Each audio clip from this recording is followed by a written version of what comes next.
Baik, bismillahirrahmanirrahim. Assalamualaikum warahmatullahi wabarakatuh. Puji syukur kehadirat Allah Subhanahu wa Ta'ala yang mana atas rahmat hidayah serta inayahnya kita dapat kembali berkumpul dalam kegiatan pada hari ini. Meskipun kita terbatas oleh kegiatan tatap maya, namun semangat dan aktivitas kita harus tetap membara seperti kita sedang bertatap muka. Yang terhormat Ibu Nastiti Novitasari MPD selaku dosen pengampu mata kuliah pemberdayaan masyarakat yang saya hormati, dan rekan-rekan kelas B yang saya banggakan, izinkan saya di sini bersama teman-teman saya izin untuk melakukan presentasi dengan tema partisipasi masyarakat dalam proses pemberdayaan masyarakat.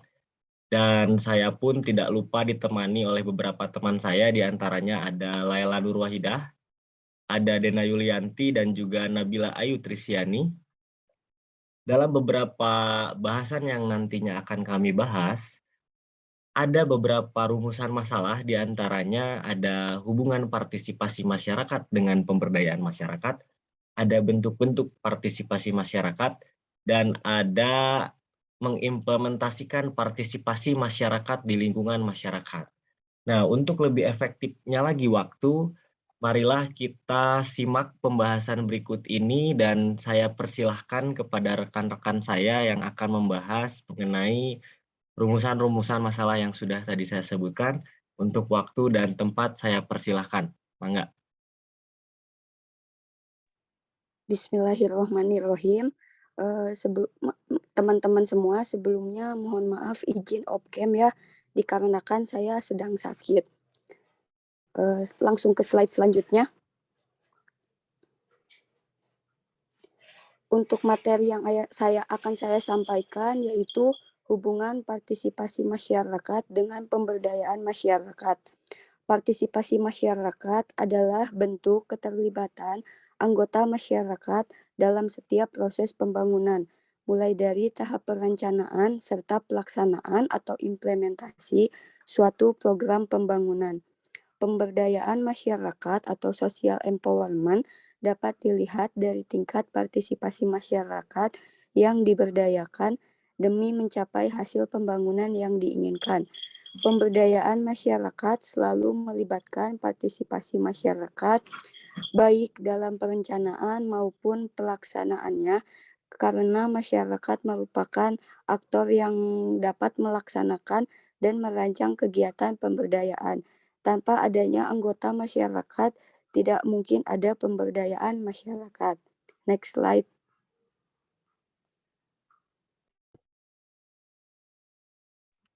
Selanjutnya ada usaha pengelolaan dan pemanfaatan sumber daya alam dan sumber daya manusia. Yang pertama itu ada input ya. Input itu artinya masukan, yang berarti di dalamnya itu mencakup dari sumber daya manusia, rencana, dana, sarana atau peralatan, teknologi, dan proses yang diperlukan dalam pembangunan. Yang selanjutnya itu ada proses. Proses merupakan suatu pelaksanaan, mulai dari pelaksanaan, evaluasi, dan pengawasan. Selanjutnya itu ada output. Output itu yaitu luaran ya, yang di dalamnya itu terkait dengan sasaran yang dicapai, efektivitas serta efisiensi program pembangunan yang dilaksanakan. Next slide.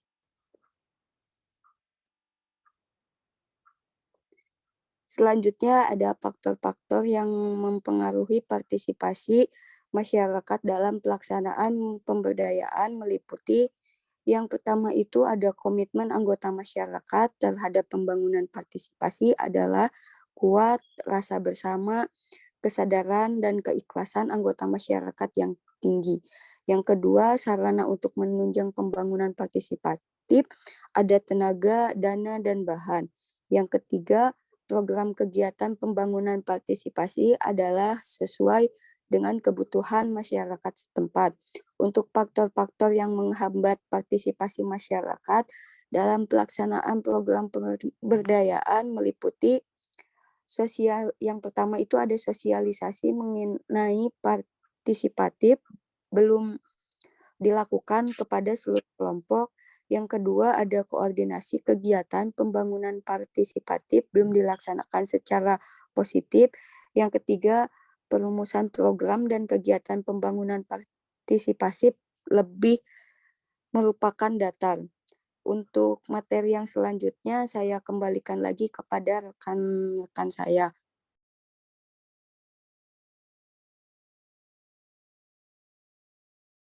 Baik untuk Mangga silakan. mungkin langsung saja untuk materi yang selanjutnya, yaitu mengenai bentuk-bentuk partisipasi masyarakat. Nah, dalam jurnal bentuk-bentuk partisipasi masyarakat ini, dalam program Desa Siagi di Desa Bandung, Gunung Kidul, tahun 2013, menurut karya Nuring Septiasa, bentuk-bentuk partisipasi masyarakat ini, yaitu pertama, partisipasi pikiran.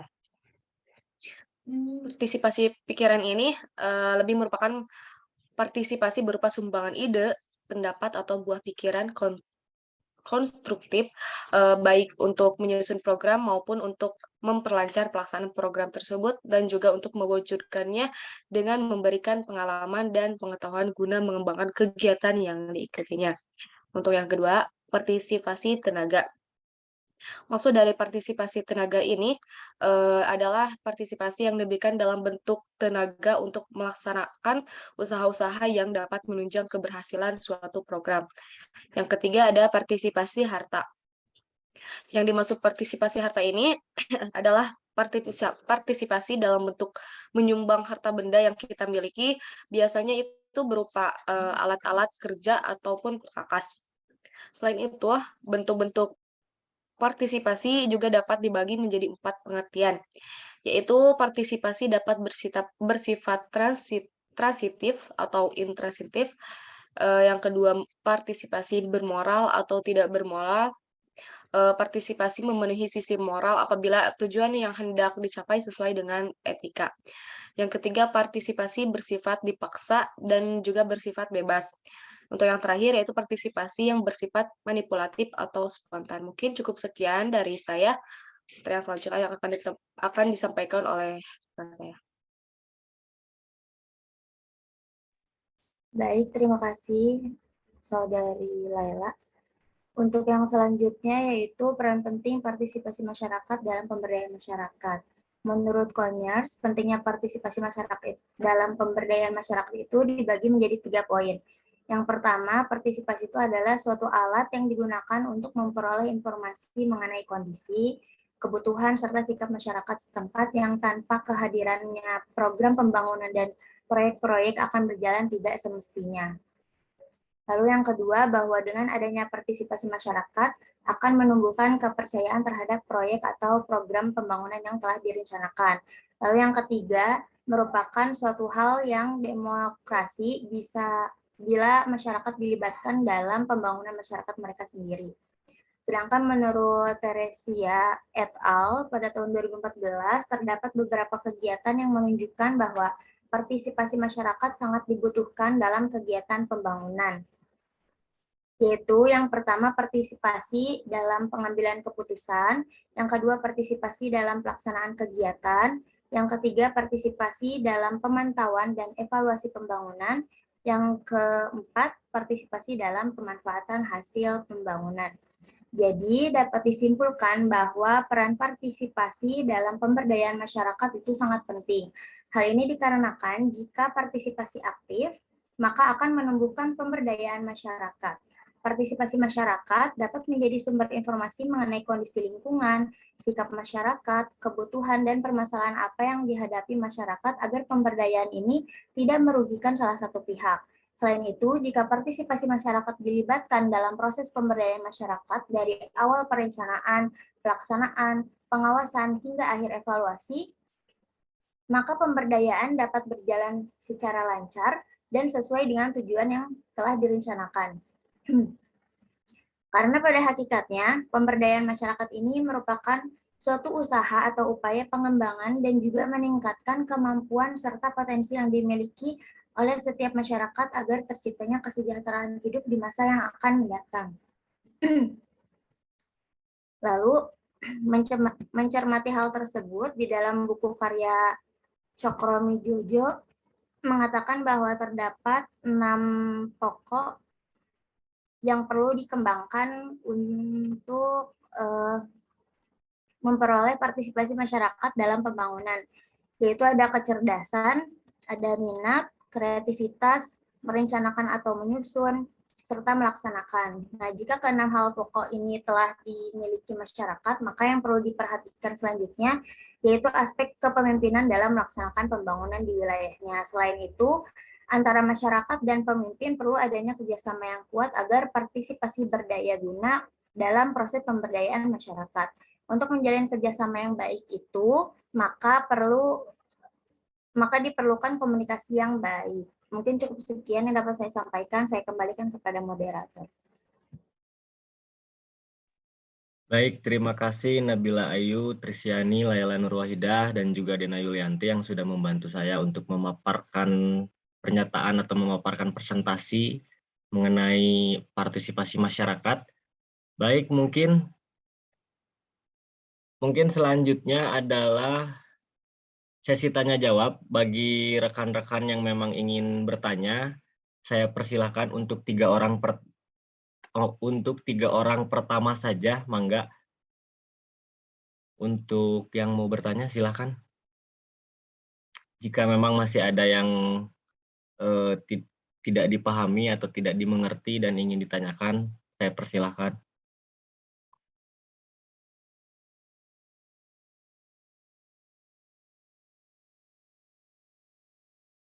Oke, baik, sudah ada Ripka Miratunisa yang raise hand. Kepada Ripka Miratunisa, saya persilahkan untuk menyampaikan pertanyaannya, mangga.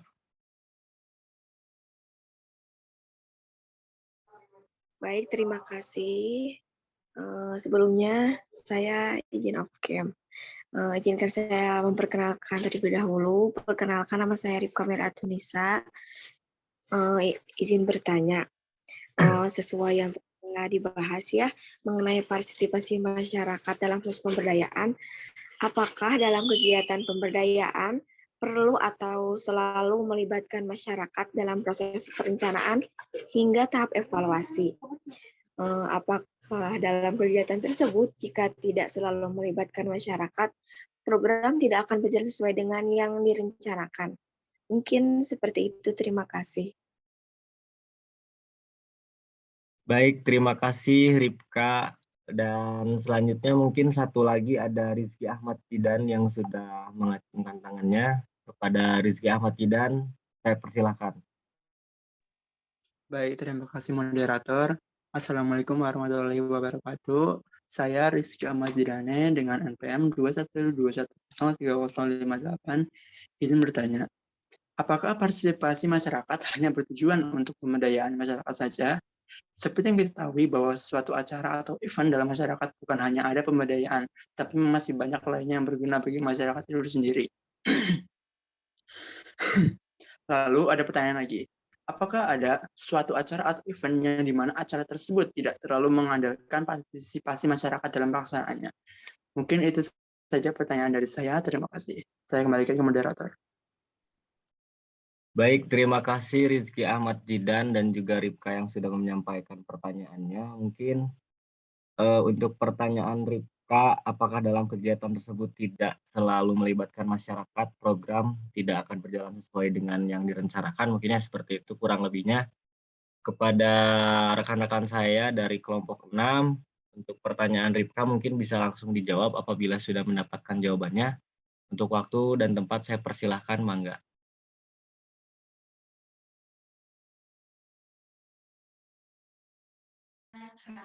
Baik, izin menjawab ya untuk pertanyaan dari Ripka.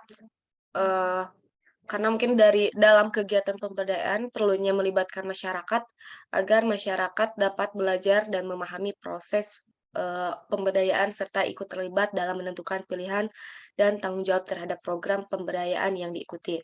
Nah, karena tujuan akhir proses pemberdayaan adalah memandirikan masyarakat agar lebih berdaya dengan mengoptimalkan sumber daya yang dimiliki.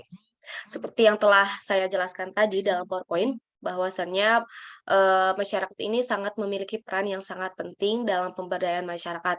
Karena jika partisipasi aktif, maka akan menimbulkan menumbuhkan pemberdayaan masyarakat. Nah, partisipasi masyarakat ini dapat menjadi sumber informasi mengenai kondisi lingkungan, sikap masyarakat, kebutuhan dan permasalahan apa yang dihadapi masyarakat agar pemberdayaan itu tidak merugikan salah satu pihak saja. Selain itu, jika partisipasi masyarakat dilibatkan dalam proses pemberdayaan masyarakat dari awal perencanaan, pelaksanaan hingga tahap pengawasan hingga akhir evaluasi, maka pemberdayaan tersebut dapat berjalan lancar dan sesuai dengan tujuan yang direncanakan atau yang diharapkan. Karena pada hakikatnya pemberdayaan masyarakat ini merupakan usaha atau upaya mengembangkan dan juga meningkatkan kemampuan serta potensi yang dimiliki oleh setiap masyarakat agar terciptanya suatu kesejahteraan hidup di masa yang akan mendatang. Mungkin cukup sekian jawaban dari saya. Saya kembalikan ke moderator. Baik, terima kasih Laila Nurwahidah selaku kelompok 6 yang sudah menjawab pertanyaan Ripka Miratunisa. Bagaimana Ripka Miratunisa? Apakah sudah terjawab pertanyaannya atau apakah akan memberikan tanggapan? Mungkin dari saya cukup ya. Terima kasih. Oke, alhamdulillah kalau sudah dirasa cukup oleh Ripka. Barangkali dari rekan-rekan yang lain, apakah ada yang mau ditambahkan?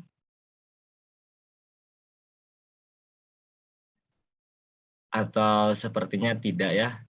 Untuk mengefektifkan lagi waktu, mungkin langsung saja ke pertanyaan Rizky Ahmad Zidan. Mungkin tadi, apakah partisipasi masyarakat hanya bertujuan untuk pemberdayaan masyarakat saja? Seperti yang diketahui bahwa sesuatu acara atau event dalam masyarakat bukan hanya ada pemberdayaan, tetapi masih banyak lain yang berguna untuk masyarakat itu sendiri. Mungkin kurang lebihnya seperti itu ya. Dan selanjutnya mungkin akan dijawab oleh rekan saya dari kelompok 6. Untuk waktu dan tempat saya persilahkan, mangga. Baik, moderator izin menjawab. Jadi pertanyaannya itu kan, apakah partisipasi masyarakat itu hanya bertujuan untuk pemberdayaan masyarakat saja? Nah, jadi partisipasi masyarakat itu memang tidak bertujuan untuk pemberdayaan saja, namun pemberdayaan masyarakat ini dapat dilihat dari tingkat partisipasi masyarakat yang diberikan demi mencapai hasil pembangunan yang diinginkan. Jadi dalam hal ini, partisipasi masyarakat itu berperan sangat penting bagi pemberdayaan masyarakat. Lalu seperti yang kita tahu bahwa pemberdayaan masyarakat ini tidak hanya dalam ekonomi saja gitu, dalam pembangunan. Namun pemberdayaan masyarakat ini banyak programnya, seperti dalam kesehatan misalnya, atau pendidikan, agama, dan pertanian. Bahkan jika kita menyelenggarakan suatu konser amal, itu termasuk bahkan jika kita menyelenggarakan suatu konser amal, itu termasuk pemberdayaan masyarakat gitu, yang menitik beratkan pada perubahan sikap sehingga warga tuh memiliki keinginan untuk berdonasi.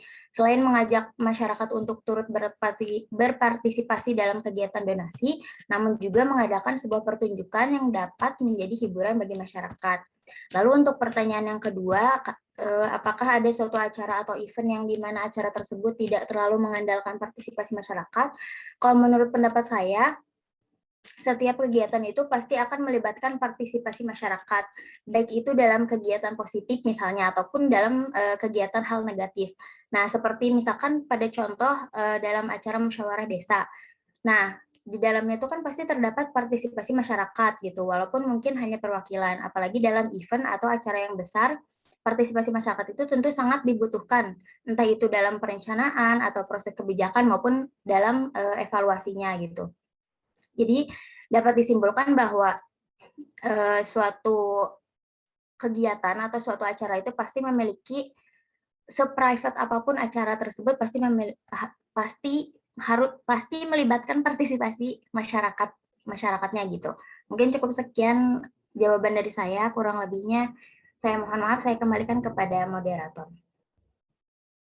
Baik, terima kasih Nabila Ayu yang sudah membantu menjawab atas pertanyaan dari Rizky Ahmad Zidan. Dan bagaimana dari Rizky Ahmad Zidan, apakah ada tanggapan atau sudah cukup dipahami? Alhamdulillah mungkin dari saya sudah cukup jawabannya. Terima kasih atas jawabannya. Baik, alhamdulillah terima kasih Rizky Ahmad Tidan yang sudah puas dengan jawaban dari kami. Mungkin dari rekan-rekan yang lain apakah ada tanggapan? Atau mungkin sudah dirasa cukup ya? Oke, baik. Alhamdulillah, terima kasih untuk Ripka dan Rizky Ahmad Tidan yang sudah menyampaikan pertanyaannya dan hanya ada 2 orang penanya saja. Mudah-mudahan ilmu yang saat ini kami berikan kepada kalian, kepada teman-teman dari kelas B, ilmu yang kami share, yang kami presentasikan, semoga bisa benar-benar bermanfaat untuk teman-teman semua, bisa dipahami dengan baik, dan bisa diimplementasikan guna nanti di lapangan gitu ya. Mungkin sedikit saja ingin saya tarik kesimpulan dalam partisipasi masyarakat mungkin ya. Partisipasi adalah konsep sentral dan prinsip dasar dari pengembangan masyarakat. Partisipasi masyarakat adalah keikutsertaan masyarakat dalam proses mengidentifikasi masalah dan potensi yang ada di masyarakat. Sedangkan untuk pemberdayaan masyarakat adalah proses pembangunan yang membuat masyarakat berinisiatif untuk memulai kegiatan sosial dalam memperbaiki situasi dan kondisi diri sendiri. Pemberdayaan masyarakat bersifat inklusif dalam arti lain turut melibatkan masyarakat sasaran program. Nah, untuk partisipasi masyarakat sendiri adalah suatu keterlibatan masyarakat di semua tahapan proses perkembangan yang ada di dalam suatu kelompok masyarakat. Mungkin seperti itu rekan-rekan kelas B yang saya banggakan, mungkin hanya sedikit saja yang bisa kami sampaikan. Mohon maaf mungkin apabila terdapat kekeliruan dari kami, mohon maaf apabila terdapat banyak salah-salah kata atau tingkah laku yang kurang berkenan. Mohon maaf atas jawaban-jawaban juga yang kurang maksimal. Semoga bermanfaat untuk kita semua. Akhirul kalam. Wabillahi taufiq wal hidayah. Wassalamualaikum warahmatullahi wabarakatuh.